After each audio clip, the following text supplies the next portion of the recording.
कीमोपोर्ट के इंसर्शन में क्या कॉम्प्लिकेशंस हो सकते हैं, आइए जानते हैं।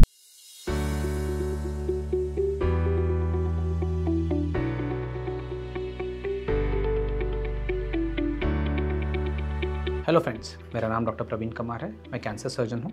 डाइजेस्टिव सिस्टम कैंसर्स और गायनेकोलॉजिकल कैंसर्स मेरा स्पेशलिटी है। सो दोस्तों, कीमोथेरेपी ना कई सारे कैंसर्स के ट्रीटमेंट का एक इम्पॉर्टेंट हिस्सा है और कीमोपोर्ट इसको आसान बना सकता है। हमने कीमोपोर्ट को लेकर कई सारे टॉपिक्स को डिस्कस किया है बहुत डिटेल में। ये वीडियो के एंड में दिए गए प्लेलिस्ट में सारे टॉपिक्स मैं आपको दे रहा हूँ। डेफिनेटली वो टॉपिक्स को भी आप देखिएगा। तो बट कीमोपोर्ट जब हम डालते हैं, एक इन्वेजिव प्रोसीजर है, सर्जिकल प्रोसीजर है, इसमें कॉम्प्लिकेशंस हो सकते हैं।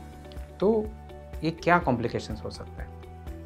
सो कॉम्प्लिकेशंस को भी हम दोस्तों 3 सेक्शंस में हम बांट सकते हैं। पहला सेक्शन रहेगा कि सर्जरी के दौरान क्या तकलीफ हो सकता है, क्योंकि हम खून के एक बड़े नस को पंचर करके कैथेटर डालने वाले हैं।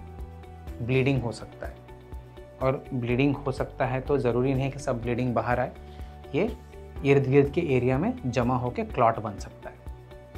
तो ये एक इम्पॉर्टेंट इश्यू या कॉम्प्लिकेशन बन सकता है। तो इसके लिए हम क्या करते हैं, जब भी हम करते हैं तो हम एनाटॉमिकल लैंडमार्क्स को देखते हैं। अगर अवेलेबल है तो हम सोनोग्राफी का इस्तेमाल करते हैं कि ताकि पंचर जो है सही जगह पे और सही एंगल में होना चाहिए, ताकि ब्लीडिंग का रिस्क ना हो। स्पेशली जब हम बच्चों में डाल रहे हैं तो वहाँ पे सेफ्टी मार्जिन कम रहता है, तो we have to be even more careful. So बच्चों में तो डेफिनेटली हर कोई कीमोपोर्ट इंसर्शन या हिकमन इंसर्शन अल्ट्रासाउंड गाइडेंस में ही करना चाहिए।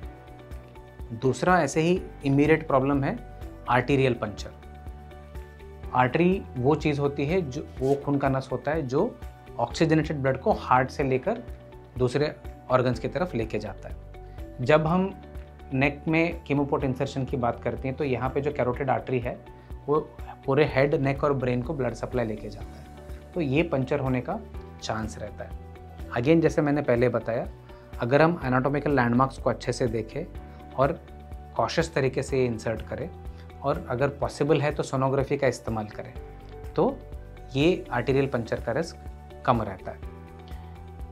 अगर ये हो भी जाता है तो ये जानना ज़रूरी है कि क्विकली आइडेंटिफाई हो और तुरंत हम प्रेशर देते हैं और इसको और ख़राब होने से या फैलने से रोकते हैं, तो मेजॉरिटी ऑफ द टाइम्स इसका कोई साइड इफ़ेक्ट लॉन्ग टर्म में नहीं रहता है। हाँ, हालांकि जब क्लॉट वगैरह बनता है तो क्या होता है कि वो जो वेन जो फूला हुआ रहना चाहिए जिससे पंचर आसान होता है, ये कॉम्प्रेस हो सकता है। तो हो सकता है कि हमें वो साइड छोड़ के दूसरे साइड पे फिर से डालना पड़े कीमोपोर्ट, या अपोजिट साइड पे चले जाएं। तो ये टेक्निकल डिटेल्स हैं जो हमेशा हर कोई सर्जन जो कीमोपोर्ट इंसर्ट करते हैं उसके दिमाग में रहते हैं।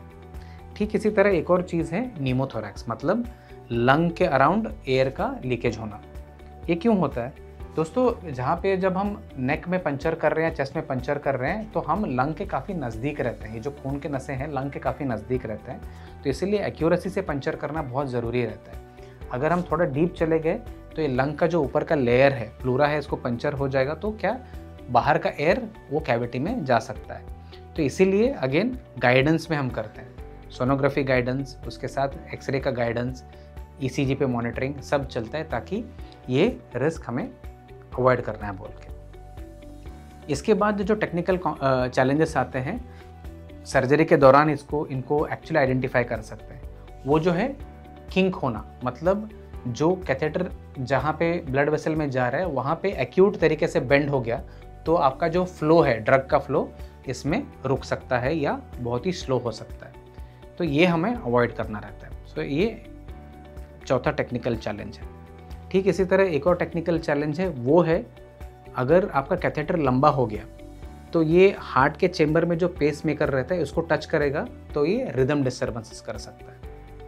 सो ये अवॉइड करने के लिए हमेशा जब हम कैथेटर का लेंथ मेजर करते हैं तो इसको सियाम के मेजर गाइडेंस में करते हैं, और जब हम ये डाल रहे हैं, जब कैथेटर टनल कर रहे हैं, इसको भी हम एक स्पेसिफिक तरीके से करते हैं ताकि एक्यूट किंक ना हो।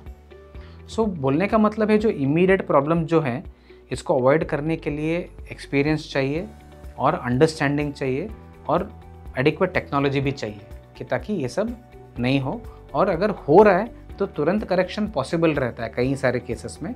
ये सर्जन का नॉलेज रहना चाहिए ताकि ये सब अवॉइड हो जाए। हमारे रूटीन प्रैक्टिस में हम ये जो मैं अभी बता रहा हूँ ये हम यूजुअली देखते नहीं हैं, बहुत ही रेयर केसेस में ऐसे होता है। नेक्स्ट आता है इमीडिएट, इसमें क्या प्रॉब्लम हो सकता है। इमीडिएट इसमें मोस्ट इम्पॉर्टेंट प्रॉब्लम होता है एक तो फ्लो रुक जाना।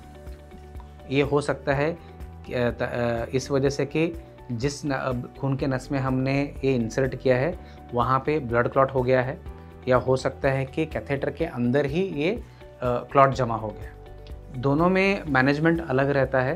कई बार हम पोर्ट को सैल्वेज करने की कोशिश करते हैं, अगर वो नहीं हो सकता है तो हमें पोर्ट निकालना पड़ता है ताकि ये जो क्लॉट है फैलते ना जाए, इसके लिए। दूसरा है इन्फेक्शन। इन्फेक्शन बेसिकली पोर्ट में होता इसलिए है कि जहाँ का जो स्किन है वहाँ का बैक्टीरिया अंदर की तरफ चला गया है। तो ये बहुत ही इम्पॉर्टेंट है, इसीलिए हम हमेशा सुझाव देते हैं कि जो पोर्ट का हैंडलिंग है क्लीन और सराइल कंडीशन में करना चाहिए और only trained individual should handle the chemoport. अगर ये नहीं करेंगे तो क्या होगा कि इन्फेक्शन का रिस्क बढ़ जाता है। तीसरा एक ऐसे इम्पॉर्टेंट चीज़ है जो कीमोथेरेपी के दौरान हो सकता है, वो है कीमोथेरेपी एक्स्ट्रावेजेशन। मतलब जो हम कीमोथेरेपी डाल रहे हैं वो पोर्ट के चेंबर के अंदर नहीं जा रहा है, बट वो जो स्किन के टिश्यू के अंदर घुस रहा है, ये इसको एक्स्ट्रावेजेशन, और ये कई बार बहुत ही सीवियर हो सकता है। स्किन ये बर्न होकर स्किन लॉस भी हो सकता है। तो इसको कैसे अवॉइड कर सकते हैं? अगेन ट्रेंड इंसान को ये हैंडल करना है, और हमेशा जब हम पंचर नीडल डालते हैं we have to make sure that it is directly in the port chamber only. Port chamber में हमेशा एक नीचे मेटल का बेस प्लेट रहता है। जब आप नीडल इंसर्ट करते हैं तो ये मेटल प्लेट को जब टच करता है नीडल तो अंदाज़ा आ जाता है कि ये अंदर है। कोई भी जब डाउट रहता है इसमें तो वापस हमें एक्सरे करना चाहिए या कोई दूसरे मोर एक्सपीरियंस इंसान का गाइडेंस लेना चाहिए ताकि ऐसा कोई इशू ना हो। सो दोस्तों ये था एक छोटा सा डिस्कशन के कीमोपोर्ट डालते टाइम और लॉन्ग टर्म में क्या इश्यूज़ हो सकते हैं। ये टॉपिक के ऊपर आपको और भी सवाल हैं, डाउट है तो डेफिनेटली हमें कमेंट्स में लिख के बताइए, हम इन डाउट्स को क्लियर करने की कोशिश करेंगे। Thank you.